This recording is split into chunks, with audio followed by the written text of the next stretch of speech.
Hello, welcome back to my channel. It is me, Kay, and I am here today to bring y'all what's this? The Shy Season 7, Episode 9 and 10 review. I'll be trying to come back, y'all, and do my reviews the way, but it just ain't working out to come back and do it weekly. But okay, so y'all, starting out, it says Nook makes a surprise house call to a friend. Alicia visits Tiff in the hospital and introduces a heavy idea for her for the future. Carolyn tells Pastor Zeke about a discovery in Kenya's room, and Keith makes a dangerous new friend. Damien makes a promise. Okay, so we are still currently at the hospital with Emmett in episode 9. Emmett just woke up. Or no, Emmett was still comatose. He hadn't woken up yet. Nuck made a house call to a friend. So basically Nuck went to go see Hannibal at his house, basically to give him the rundown on Reg. Actually, before he gave him the rundown on Reg, Nuck went to go visit Hannibal because he knew that Hannibal took Emmett to the hospital. Okay, so we're picking up back off where basically Emmett was laid out in the floor.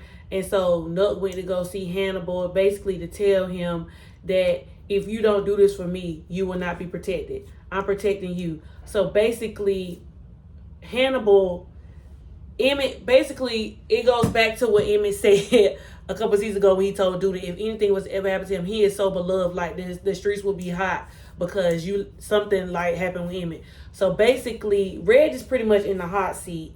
And everybody is trying to take Reg down. Nuck is trying to take Reg down. Detective Toussaint is trying to take Reg down. Alicia is trying to take Reg down. And now Jake and Trig have now cut Reg off because of what Reg did. And it basically, he put everybody associated with him in a hot seat. And they basically getting side-eyed because of his doing. Tiff ends up finding out that Reg is Trig's brother, and she feels a way that Trig didn't tell her Reg was out of jail. Alicia is still under the impression that Reg is dirty and that he has something to do with Rob's demise, and she is trying to get him off the street. Nuck has made a deal with Detective Toussaint to get Reg off the street, but Nuck pulls Hannibal into it, basically offering him protection, him and his wife protection, because Hannibal got involved when Reg needed him to take Emmett to the hospital. So it's just a complete mess. But the way that everybody's stories are interweaving now is so interesting. Like, I really like how the writers have literally connected all the dots. We know everybody in this little universe is connected, but like everybody is really starting to have dealings with each other. So after Trig and Jake put Reg out the apartment, Reg is now staying with Dante's girlfriend. I forgot her name, but come to find out she's cousins with Keith. And Keith just got fired from Smokies because of Damien. Damien is at the hospital with Darnell and Jada because Emmett is out, and basically Darnell threatens Damien that if Emmett don't wake up, he will have a problem with him because he had been told him to stop gambling. So basically, Damien makes a promise to Emmett that he's gonna stop gambling and that he's gonna go to all his classes and that he's gonna turn over a new leaf. I'm so over Damien right now. How did we get here? I just don't know how we even got here.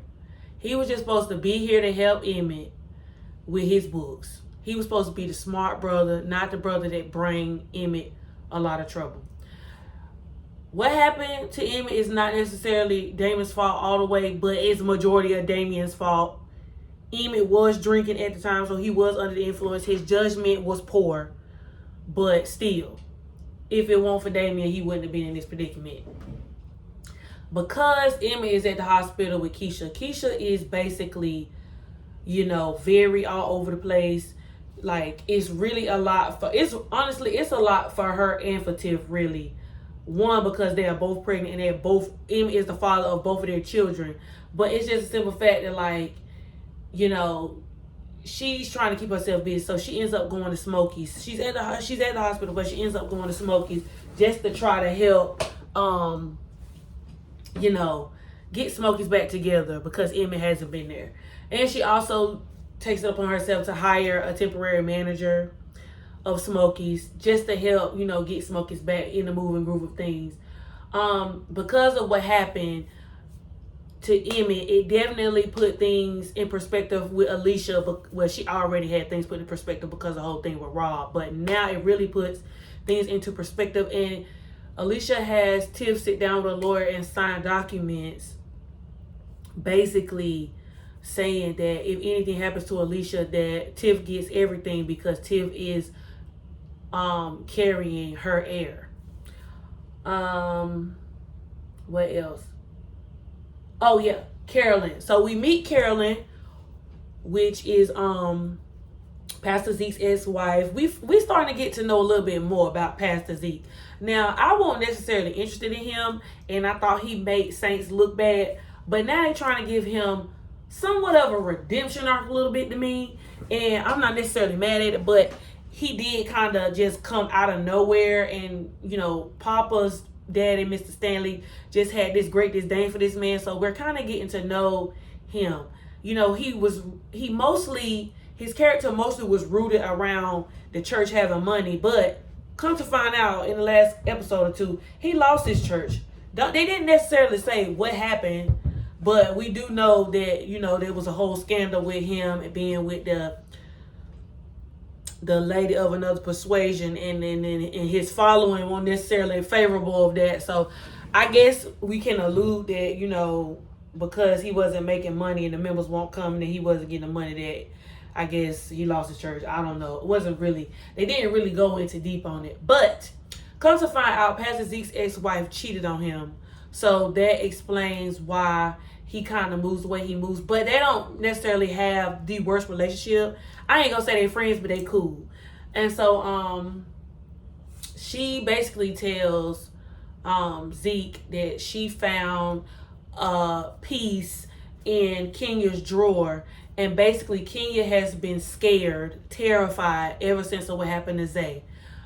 I do understand why Kenya would be afraid because of what happened to Zay and because she was close with Zay, but she wasn't necessarily involved in the street part, and I don't even think people really knew she was involved with Zay like that.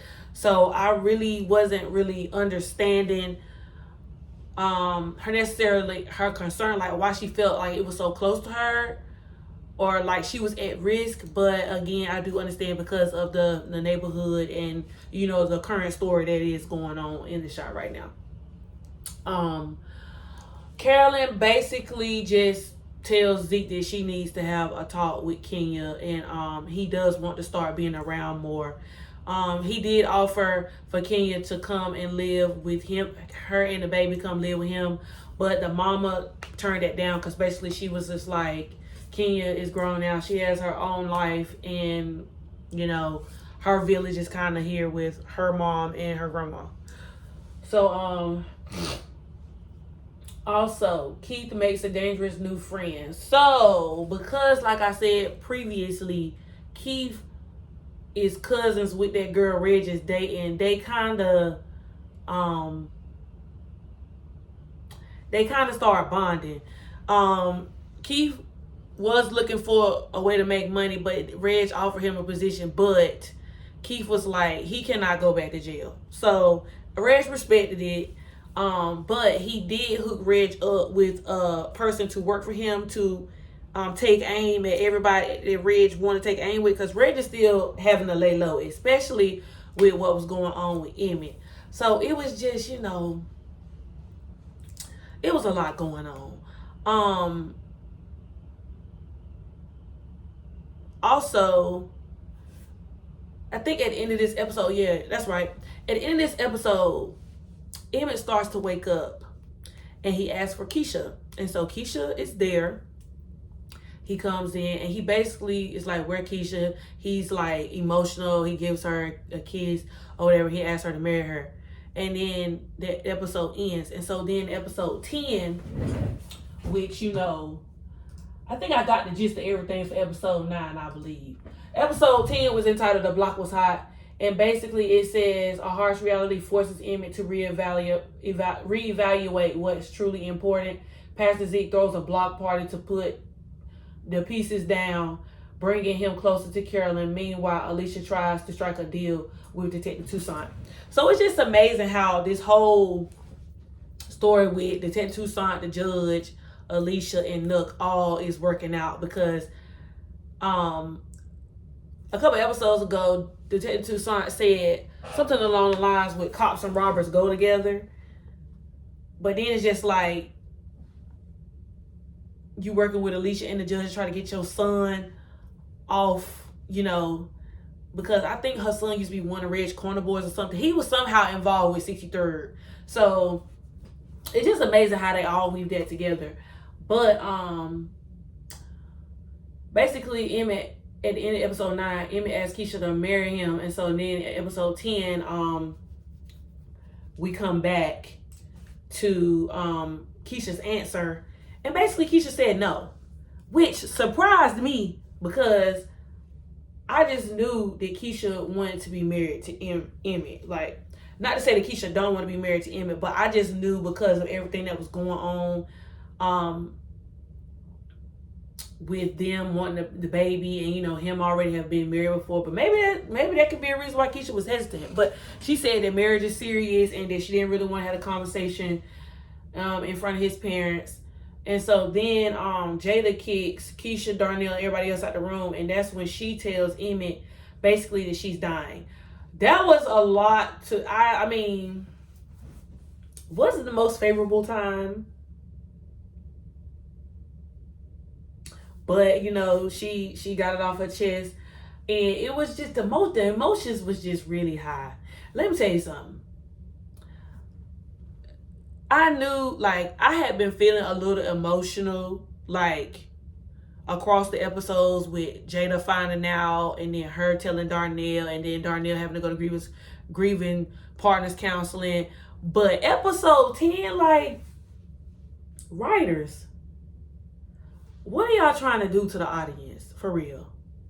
Like, this was all fun and games. Y'all really trying to make us emotional like this? Y'all really trying to have us in here sobbing, hugging our pillow and stuff? Because, like, episode 10, the emotional toll up here. I don't need for y'all to bring it back down. We just want to have fun. Like, we just want to have fun. We just want to chill. We want to vibe. We don't want to be laid out in the floor crying like this. Like, it was quite a few times where I got misty and choked up. And at the time, I was eating dinner. So I'm just like, this is really ruining my appetite. Like, y'all know how y'all sit in front of the TV and y'all feel like y'all got to eat and watch TV? I'm just like, who wants to eat and be emotional? I know you eat sometimes when emotions are high, but golly, like, doing them both at the same time is a lot. But yeah. So Emmett has to deal with this harsh reality. And so then there's a little bit of a time jump. I think it jumps like 3 weeks ahead. Pastor Zeke is planning this blog party to basically promote awareness to get gun violence back down in the neighborhood. And he got a block party. They got the vendors, everybody out there. Jake got him a booth for Shy Seeds. Papa rolled through, Bakari rolled through. We saw a little moment with Bonet. It's a vibe out there.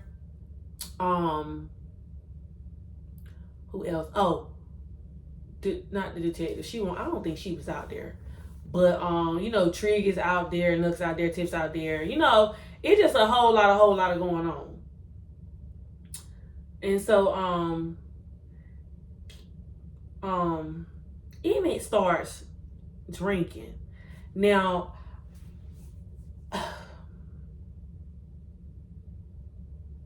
I feel like Emmett was feeling a lot of pressure before.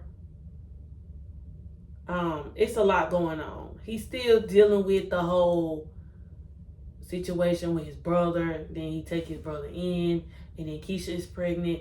And then I think because he still has this attachment to Tiff, it's something going on there.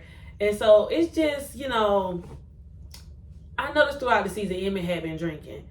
But then it's just like, then the whole thing happened with Jamal. And so I'm just like, Emmett just been drinking a lot. And so Emmett is drinking in this episode. And Keisha actually tells Emmett, like, because they both found out that Jada was dying, that he really needs to go to counseling. Because it's just like, he was given a second chance at life, you know. Then he finds out his mom is dying, and then they're bringing a new life into the world. So it's just weighing really heavy on Emmett. And Keisha is trying her best to be supportive to Emmett, but I don't think she really, I mean, what can you do? Like, she really doesn't know what to do but just to be there. He's still recuperating from his injury. And so it's a lot going on. And then like he goes down to Smokey's basically to see what's happening with the food, because they supposed to be having a booth at the block party. But the new lady who Keisha hired, is her name Sanita, something along them lines. She basically got Smokey's rolling. I think she need to stay. It seems like Smokey's got some order going on. Not to say Emmett ain't have order going on, but Emmett was a tad bit dysfunctional, but he is still the owner. So, you know, he's just overseeing everything, and I think they should keep it like that. I like her. I think she's doing a great job. She did tell Emmett that she fired Emmett's brother Damon because Damon was stealing. Rightfully so. But she fired Damon. Then she told Emmett that she fired Damon. So yeah, Damon is currently unemployed until who gets Damon a job? I think, was it Nook? Did Nook talk to Damon? Did Nook talk to Hannibal about hiring Damon? Anyway, Hannibal ends up hiring Damon to work at his distribution. And the first thing he told Damien was not to steal. And the first thing Damon did, steal. I'm just like, you just get out of here. People keep trying to give you chance and chance and chance. And you, I mean, I know he's an addict. You just got to be patient, I guess.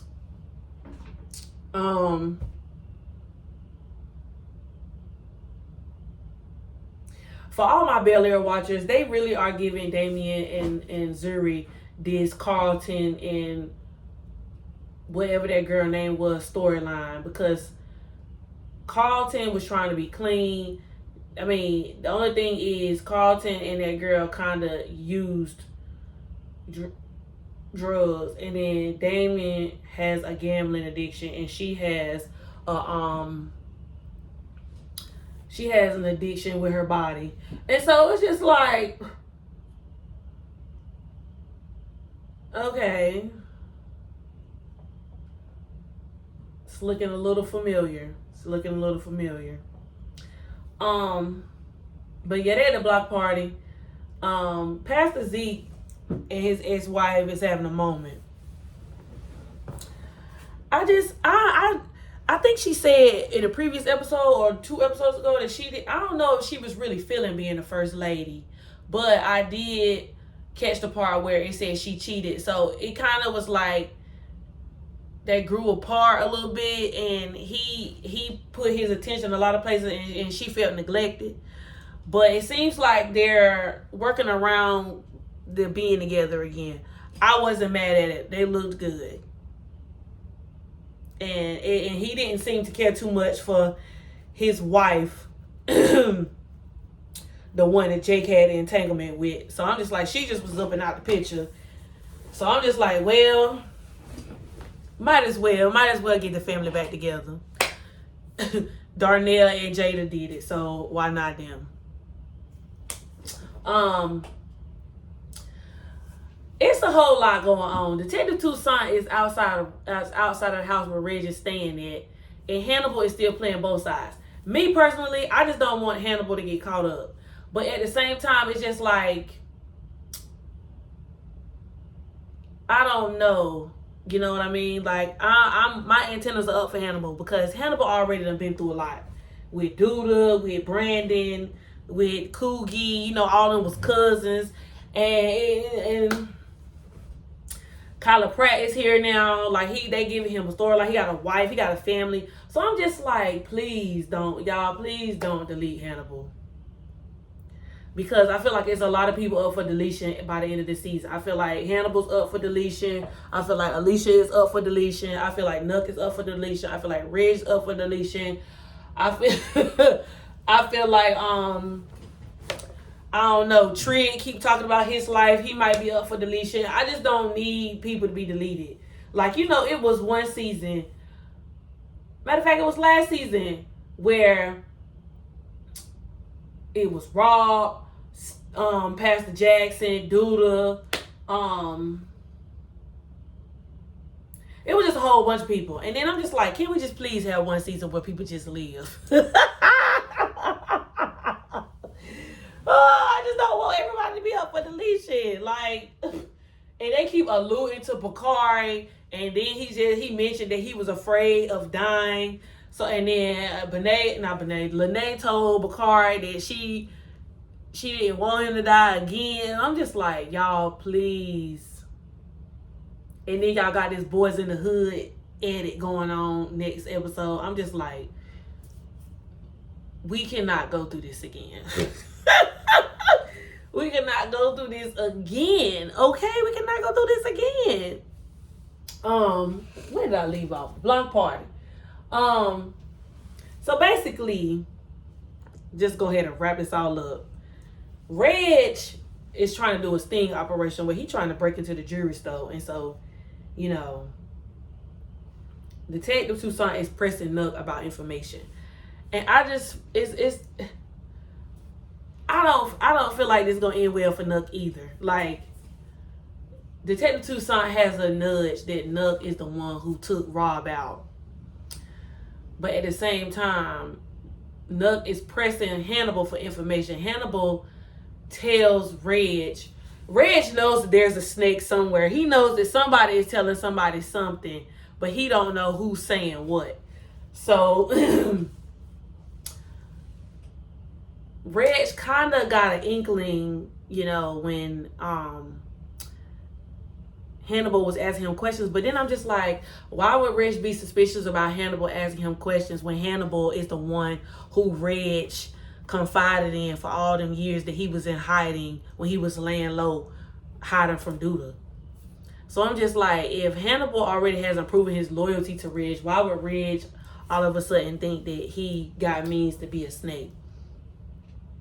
I mean, not to say Hannibal ain't being snakish, because he is, but I'm just saying, like, I don't know.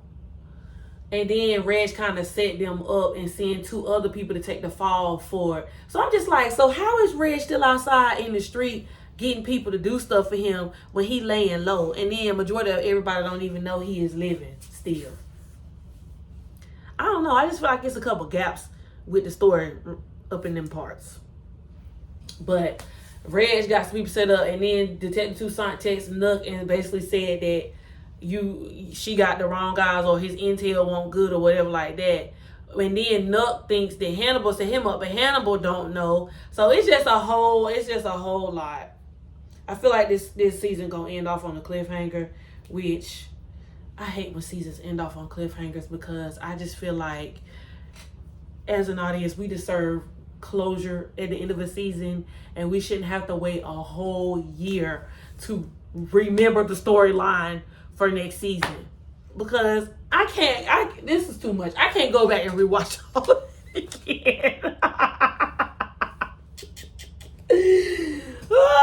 The shot has too many storylines for me to ever go back and rewatch the shot again. Like,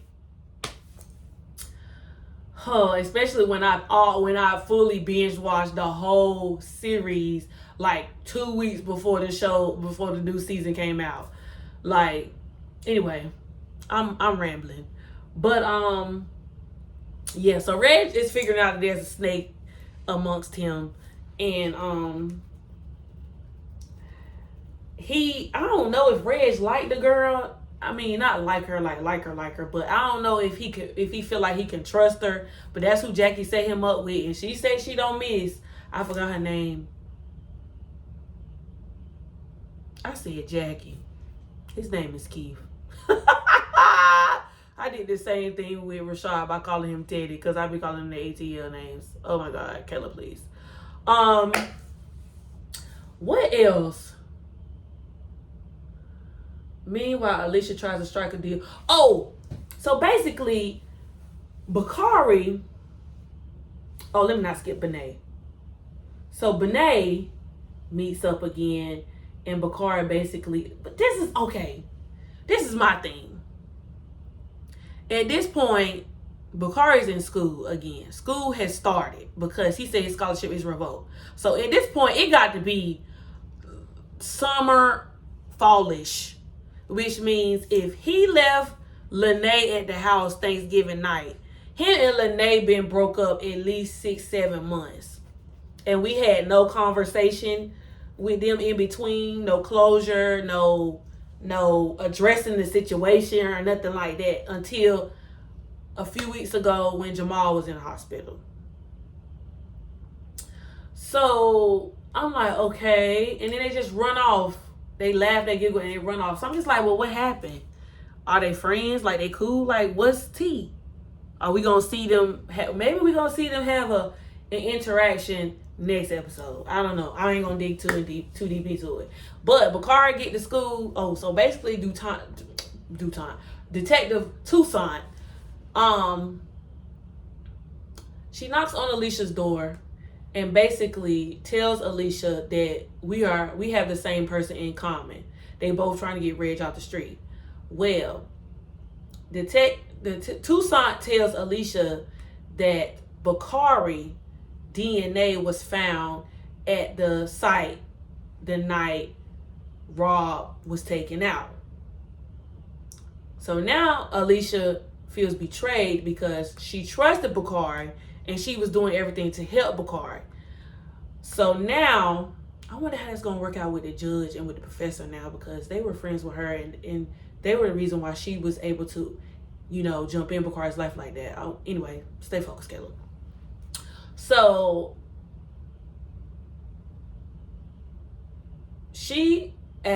Alicia asked Detective Toussaint if Bakari had anything to do with it, and Toussaint tells her she doesn't think Bakari did it or Bakari had anything to do with it, but she thinks that Bakari knows something and is protecting somebody. And so Alicia asked Toussaint who does she think did it, and she said she think Nuck did it, and Bakari is Nuck's number 2. This is new news to Alicia, because Alicia didn't even know that Bakari and Nuck had any kind of dealings.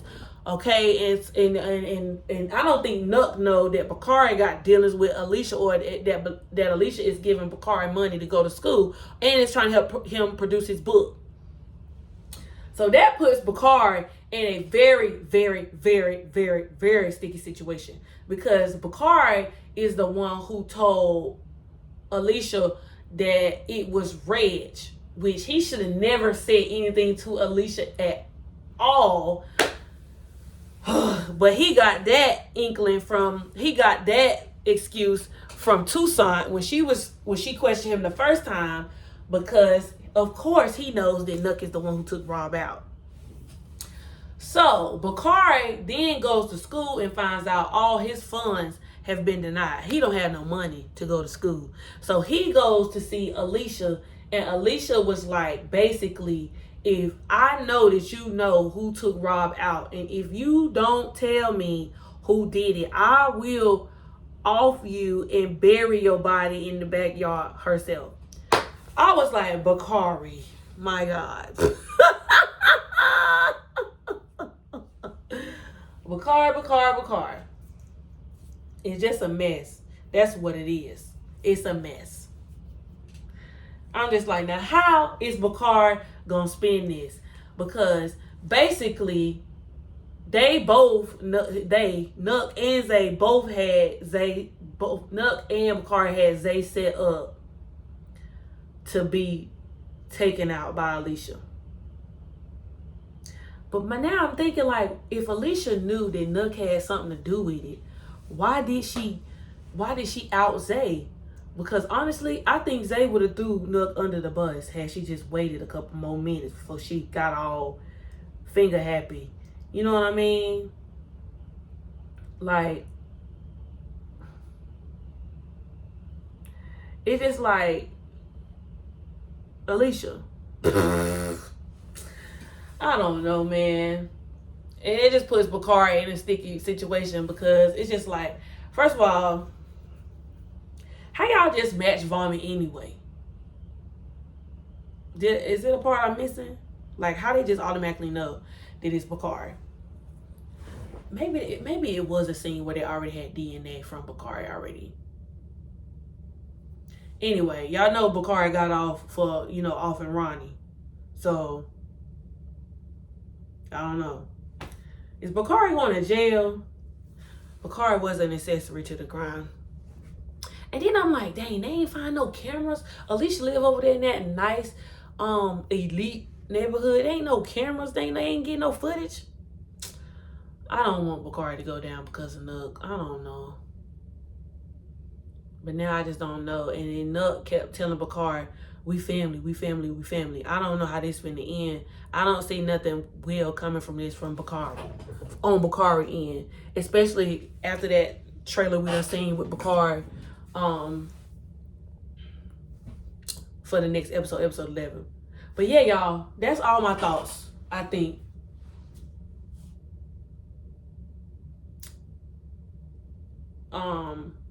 Oh yeah, Tiff kind of mad at Trig right now, but that's because of the whole thing with Reg. But I feel like it's finna come out. Tiff finna figure out that Nook is the person who did it. But now I'm just like, Lord Jesus. She gonna get Trig involved when she finds out? Like, I don't know. Anyway, like, comment, and subscribe. I done talked enough. I'll be back with the last 2 episodes. I might just do the last 2 episodes together since it's only 2 more. And then that'll be it for the Shot Season 7. It's been real, y'all. Like, comment, and subscribe, and I'll be back with more videos. Deuces.